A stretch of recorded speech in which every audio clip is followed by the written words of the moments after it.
నమస్కారం. నేను మీ బోనాల శ్రీనివాస్. ముఖ్యంగా ఈరోజు ఆర్యవైశ్య మహాసభ గురించి నా యొక్క ఒపీనియన్ని మీ ముందు ఉంచుతున్నాను.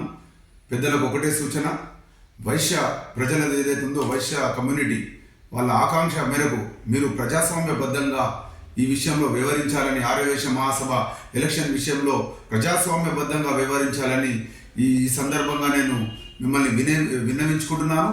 అదేవిధంగా వైశ్యుల మనోభావాలు దెబ్బతిననీయకండి. పూర్తిగా పరిపూర్ణంగా ప్రజాస్వామ్యబద్ధంగా జరగాలి ఇది. ఇంకోటి ఏదైతే ముఖ్యంగా ₹1,00,000 ఏదైతే డిపాజిట్ పెట్టిరో, ఏమైనా ఆర్యవైశ్య మహాసభకి ఏమైనా పేదరికం ఉందా? దానికి కారణాలు ఏంటి?